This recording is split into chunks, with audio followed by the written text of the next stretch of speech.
오늘은 예루살렘을 향한 느헤미야의 소원, 예루살렘을 향한 느헤미야의 소원이라는 제목으로 말씀을 상고합니다. 이제 오늘부터 느헤미야를 시작해서 이제 13장까지 말씀이 이어집니다.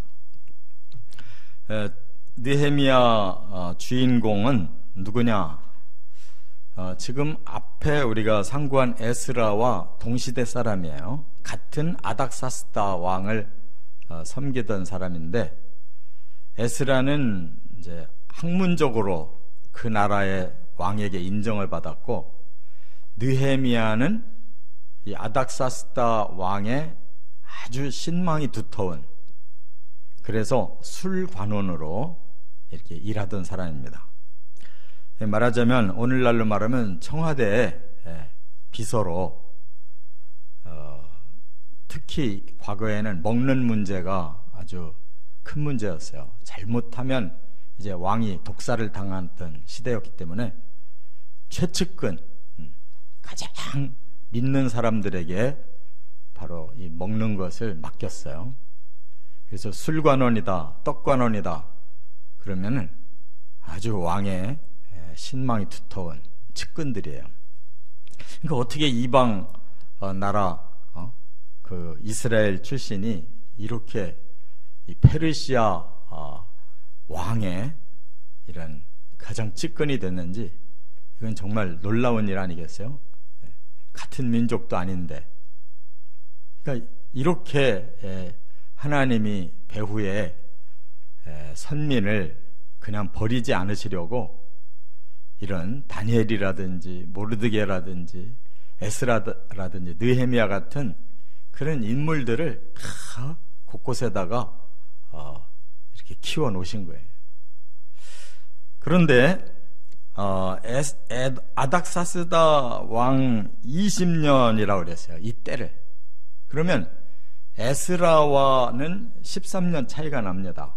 에스라는 아닥사스다 왕 7년에 허락을 받아가지고 예루살렘으로 귀환을 하죠. 이 사람은 그로부터 13년 후까지 지금 그 황제 밑에서 일하고 있는 거예요. 그래서 20년째 되던 해에 이제 사건이 일어나요. 그래서 결국 자기의 소원이 예루살렘으로 가서 예루살렘 성을 재건하는 일을 막 하고 싶어가지고 하나님께 기도하고 왕에게 청하고 이게 다 성사가 돼서 결국 이제 이스라엘의 총독으로 부임을 합니다.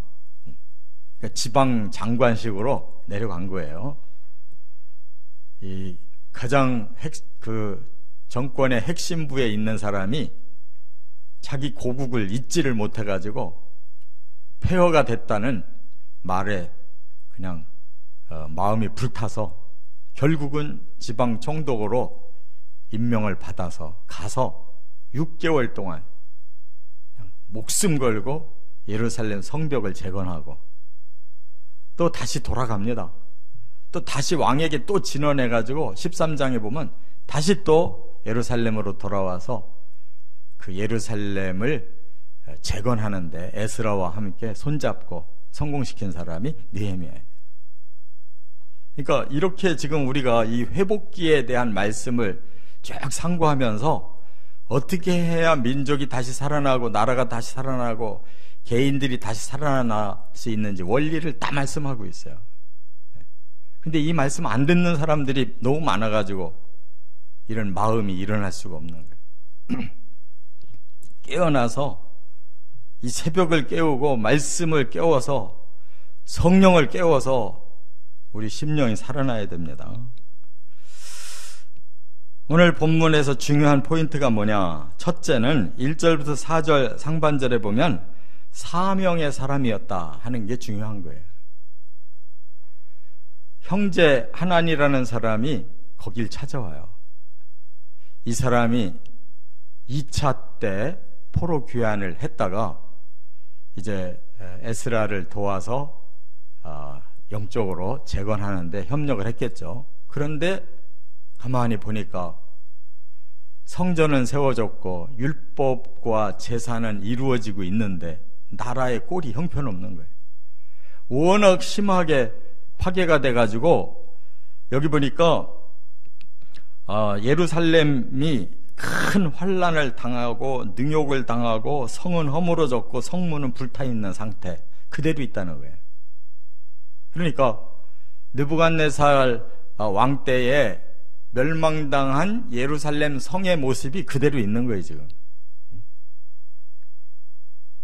그러니까 80년이 지났어도 과거에 무너진 그 모습이 그대로 있어요. 겨우 신앙인들이기 때문에 성전부터 먼저 세웠고 율법을 강화해서 영적으로는 지금 다시 재응하고 있지만 물질도 없고 사람들이 패배의식에 가득 쌓여가지고 그냥 수십 년 지났어도 도시는 다 폐허된 상태로 그대로 있다는 거예요.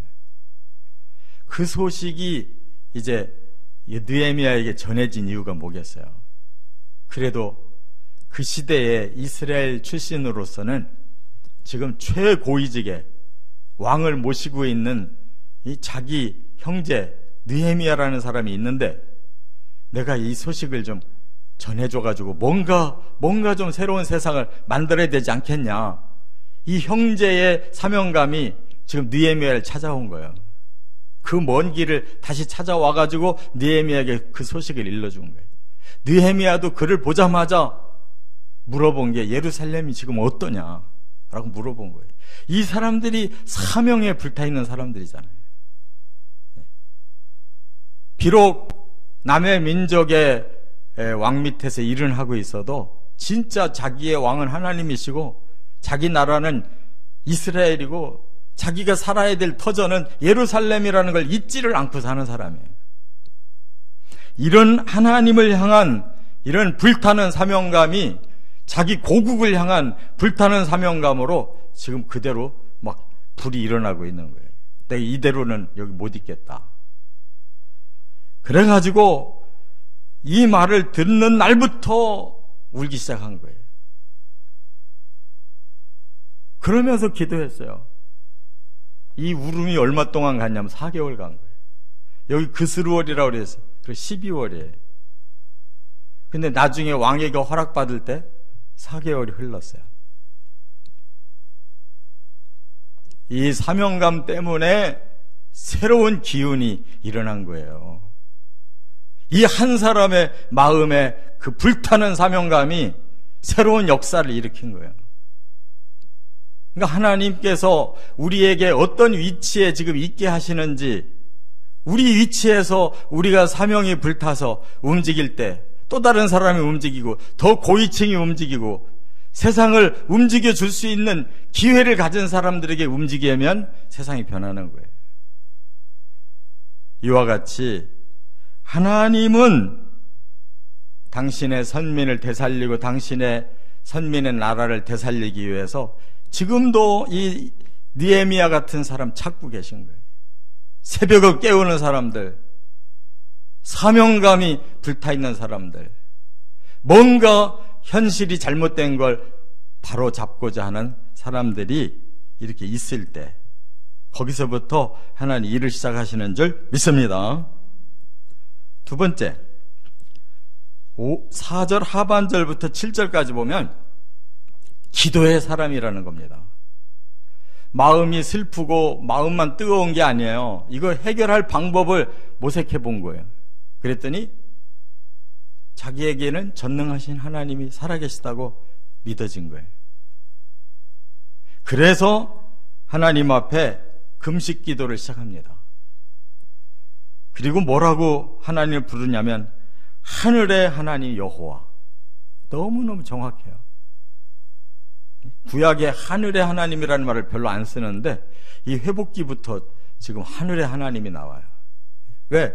땅의 하나님은 지금 다 폐허된 이 땅을 쳐다보고는 그 하나님을 볼 수가 없지. 그걸 초월해서 하늘을 향해야 그 전능하신 여호와 하나님이 살아계신 걸 아는 거예요. 그래서 크고 두려우신 하나님, 하나님은 여전히 우리 사람들에게 역사하신 하나님이에요.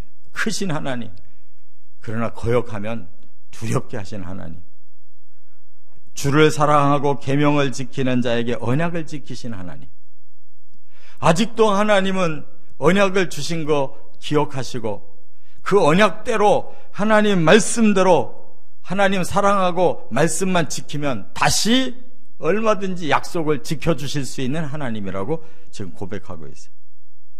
그리고 긍휼을 베푸시는 하나님, 아주 기도가 너무 정확해요. 우리가 뭐 잘났고 뭔가 그럴 만한 조건이 있고 뭔가 큰 일을 해서가 아니라 형편없음에도 불구하고 하나님 우리 여전히 사랑하는데 왜? 긍휼을 베푸시기 때문에. 긍휼의 하나님 앞에는 구하지 못할 일이 없잖아요. 불쌍히 여기고 도와준다는데 그 하나님 앞에 구해야지. 그래서 자기 자신을 이 종이 이스라엘 자손을 위하여 주야로 하나님 앞에 금식하며 기도하오니 하나님 응답해 주십시오. 너무 기도가 정확해. 우리가 말로만 기도하면 무슨 소용이 있어요? 새벽을 깨워야 기도가 되는 거지. 주야로 기도해야지. 근신하면서 기도해야지. 이런 살아있는 실천적인 기도가 있는 사람의 기도를 하나님 들으실 줄 믿습니다. 그리고 나와 내 집이 범죄했습니다. 크게 악을 행했습니다. 계명과 율례를 지키지 아니했습니다. 그래서 이 모양이 됐습니다. 라고 회개하고 있어요. 지금 회복기에 기도하는 모든 하나님의 사람들의 기도의 공통점이 뭐예요? 회개잖아요. 회개. 무조건 복 주십시오 하는 거는 그거는 기복주의예요. 그건 성경적인 기도가 아니에요. 우리나라가 기도가 잘못 세워져 있어요. 60, 70년대의 기도가 잘못 세워져 있어요. 철저히 회개를 했어야 되는데 회개는 딱 생략하고 자꾸 복을 달라고 해가지고 이 기독교의 신앙이 지금 잘못되어 있는 거예요. 이제 다시 돌아가야 돼요. 어떤 기도운동? 회개 기도운동. 이 민족이 제대로 회개를 안 했어요. 여전히 우상식으로 기독교가 믿어지고 있는 거예요. 하나님께서 정말로 원하시는 게 뭐냐? 오직 하나님 한 분이에요. 오직 우리가 갈 길은 하나님 말씀대로 사는 길이고 성령을 붙여주셨기에 성령께 그때마다 순종하는 거예요. 근데 이게 쏙 빠져 있어요. 한국교회는. 그냥 무조건 우리 욕심대로 복받고 잘되고 뭐든지 기도하면 팡팡 열리고 이런 기도를 가르쳐놔가지고 그러다가 조금 안 되면 실망해서 딱 떨어져 버리는. 그게 무슨 기도냐고. 기도는 이런 게 기도예요. 철저히 자신의 문제를 다 깨닫고 하나님 앞에 용서를 구하는 기도. 이렇게 기도를 할 때 하나님이 은혜를 주시고 긍휼을 베푸시는 거예요. 우리가 다른 걸 구할 게 아니라 회개만 하면 돼. 회개만. 잘못했습니다 하면 그 다음에 사랑이 쏟아지는 거예요. 저절로. 근데 그거는 한마디도 안 하고 다시 하나님 이것도 주시고 저것도 주시고 그건 안 되잖아요. 세 번째, 8절부터 11절에 보면 믿음의 사람이었습니다. 그럼 뭘 믿었느냐? 한 가지 붙들고 늘어질 일이 있어요. 그게 뭐냐? 언약이에요. 언약. 하나님 이렇게 잘못했어도 하나님의 말씀에는 회개하면 용서해 주시고 다시 회복시켜 주신다고 하는 약속이 있지 않습니까? 이걸 붙든 거예요. 그래서 뭐라 그래요? 옛적 모세에게 하나님 명령하시기를 범죄하면 여러 나라로 흩을 것이다. 그러나 돌아와서 계명을 다시 행한다면 하늘 끝에서라도 모아서 돌아오게 할 것이다 라고 약속하시지 않았습니까? 이 말씀의 근거에 의해서 기도해야 돼요.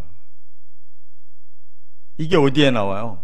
여러 군데 나와요. 뭐 레위기에도 나오고 신명기에 나오고 막 곳곳에 나오는데 신명기 4장에 보면 요 말씀 그대로 하셨어요. 너희가 내 말대로만 하면 너희를 번성하게 하고 크게 쓰겠다. 그러나 너희가 내 말 버리고 우상 숭배하고 이렇게 부패하면 내가 여러 나라로 흩어버릴 것이다. 끝날에 돌아올 것이다 그랬어요. 끝날에 돌아올 것이다. 신명기 28장에도 축복은 몇 절 말씀 안 했어요. 저주를 막 굉장히 말씀 많이 했잖아요. 그 말씀대로 이스라엘이 돼버렸잖아요. 그런데 이제 이 바벨론에게 끌려와서 제국이 바뀌어서 페르시아 제국이 됐는데 이제 하나님께서 이 백성들을 이제 고국으로 돌려보내셔서 말씀을 지키기 시작했사오니 하나님 이제는 은혜도 주십시오. 이 나라 회복시켜 주십시오. 성전만이 아니라 율법만이 아니라 이 나라 예루살렘 수도 하나님 회복시켜 주십시오. 이게 순서가 있잖아요. 근데 우리는 거꾸로 물질부터 먼저 회복이 돼야 돼. 물질부터. 물질 회복 안 되면 아무 복도 아니야. 이게 잘못되지 않았어요? 하나님이 신앙이 회복돼야지. 우리들의 삶이 바르게 회복되고 그리고 물질이 회복돼야지. 그게 정상 아니에요? 근데 사람들의 기준이 거꾸로야. 일단 내 물질이 풀려야 그 다음 뭐 이것도 하고 저것도 하고 하나님께 충성하겠대요. 천만의 말씀. 그러니까 회복이 안 되는 거예요. 발똘하게 물질이 어떻게 풀려야 되는가 거기에다가 시간 다 쏟고 정열 쏟고 그러면서 기도도 안 하니까 하나님이 회복 안 되는데 내 심령이 어떻게 회복이 되고 내 삶의 문제가 어떻게 풀어질 수가 있냐고. 바로 여기에 문제가 있는 거예요. 지금 느헤미야는 그것을 기도하고 있는 거예요. 하나님의 이제 말씀대로 사는 자, 그들에게 약속하신 언약을 이제 하나님 좀 기억하시고 그 약속을 하나님 이 백성에게 베풀어 주십시오. 그래서 하나님은 일찍이 이스라엘을 출애굽시키신 하나님이십니다. 능력이 없어서가 아니라 얼마든지 하실 수 있는 출애굽의 하나님이십니다. 제2의 출애굽을 시켜주십시오. 그거예요. 그래서 제2의 가나안 나라를 세워달라는 거예요. 하나님은 누구의 기도를 들어주시느냐? 바로 주의 이름을 경외하기를 기뻐하는 종들의 기도를 들어주십니다. 그래서요. 중요한 건 여호와를 경외하는 것을 기뻐하는 종들이 많이 나와야지. 그들의 기도가 쏟아져 나와야 하나님이 들어주시고 응답을 주시지 않겠어요. 그래서 이제 하나님, 제가 이렇게 기도하오니 우리 왕에게 은혜를 입을 수 있는 기회를 주십시오. 이게 기도 제목이에요. 왕만 움직이면 다 되니까. 자기가 왕 밑에서 신임을 받고 일하고 있는데 자기 고국 문제를 위해서 이제 왕에게 얘기할 참인데 그 기회가 오게 해 주십시오. 그래서 그 다음 장부터 응답이 오는 거예요. 4개월 만에 해결되는 거예요. 여러분, 정말 우리는 성경을 좀 자세히 읽고 원리를 자세히 알고 그 순서대로 가야 돼요. 이 육안의 눈으로 보이는 것부터 먼저 시작하면 안 된다고. 영적인 눈이 띄어져서 거기서부터 출발하고 사람들의 정신이 살아나고 그리고 몸도 튼튼해져야지. 그냥 어떻게 하면 잘 먹고 잘 입고 잘 쓰고 어떻게 하면 내 욕망을 좀 즐기며 살까에 먼저 힘을 쓰니까 이 거꾸로 자꾸 타락하고 영이 막혀버리잖아요. 우리 한국교회는 이게 딱 바뀌어야 돼요. 깨어있는 교회와 성도들로부터 이 기도가 시작되면, 이 언약을 붙들면 살아날 줄 믿습니다. 그렇게 되어지시기를 주의 이름으로 축원합니다.